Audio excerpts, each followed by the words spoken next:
और अब आपको बताने का वक्त आ गया है कि आखिर पाकिस्तान क्यों खौफ में है, जिसका हमने सबसे पहले जिक्र किया था।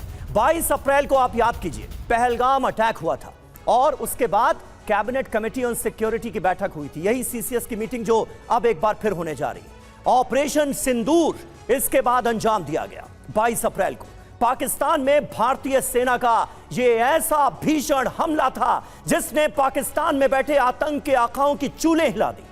पाकिस्तान में जमकर तबाही मची, आतंक के अड्डों को तबाह कर दिया गया, बर्बाद कर दिया गया। और पहलगाम के बाद क्या हुआ, किस तरह से ऑपरेशन सिंदूर को अंजाम दिया गया, यह आपने देखा। और 10 नवंबर दिल्ली धमाका, 12 नवंबर यानी कि अगर आज की बात करें तो सीसीएस की जो बैठक है वो होगी एक बार फिर से प्रधानमंत्री की अध्यक्षता में और बड़ा फैसला लिया जा सकता है, इसकी जो उम्मीद है वो जाहिर की जा रही। जी और लगातार हमारी इस बड़ी खबर पर नजर आगे भी बनी रहेगी। जैसे ही कुछ अपडेट आती है हम आप तक पहुंचाएंगे। और दिल्ली धमाके के बाद पाकिस्तान में बड़ा खौफ है। ऑपरेशन सिंदूर से घबरा रहा है पाकिस्तान। पाकिस्तान पर हमला कर सकता है भारत, ये कह रहे हैं खुद ख्वाजा आसिफ। पाकिस्तान युद्ध जैसे हालात में है, ये पाकिस्तान के डिफेंस मिनिस्टर ख्वाजा आसिफ की तरफ से कहा गया है। खौफ कितना है, किस कदर है, देखिए जरा।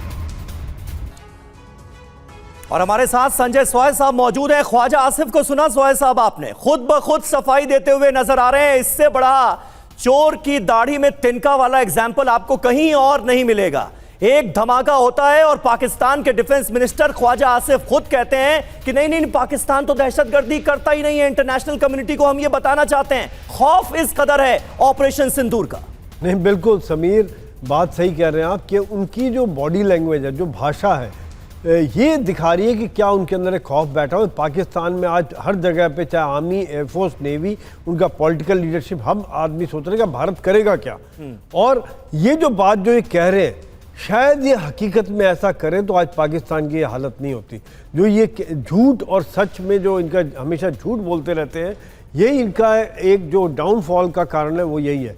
आज पाकिस्तान में देखिए, इस समय में मैं ये कहता हूँ एज ए मिलिट्री मैन कि हमें पाकिस्तान ने अगर ये हुआ है, आज जो इंसिडेंट हुआ है, आज हमारे ऊपर ये है कि हम किस तरह से इसको बदला लें।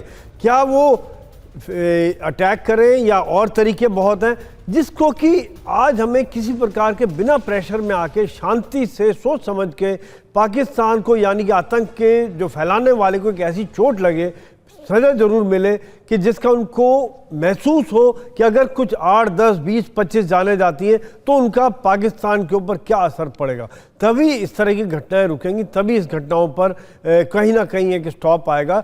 ये बड़ा जरूरी है समीर। बिल्कुल। और संजय सोय सर, जब ऑपरेशन सिंदूर को एक विराम, सीजफायर नहीं, जब विराम भी दिया गया था, तब यही कहा गया था कि अगर इसके बाद पाकिस्तान ने कोई हिमाकत की, कोई साजिश की, तो इसके बाद इससे भी बड़ा जो ऑपरेशन है, इससे भी जो बड़ी चोट है वो पाकिस्तान को पहुंचाई जाएगी। और यही वजह है कि ख्वाजा आसिफ जो पाकिस्तान के रक्षा मंत्री, उनमें ये भय, ये डर नजर आ रहा है। एक और बड़ी खबर दिल्ली धमाकों से जुड़ी अभी की बहुत बड़ी खबर है।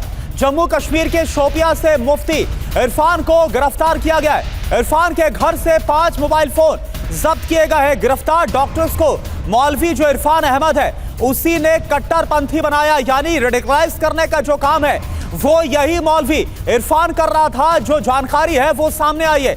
एक एक करके तमाम जो डॉक्टर्स की गिरफ्तारी हुई है, इसके बाद यहां तक जांच एजेंसियां पहुंची हैं।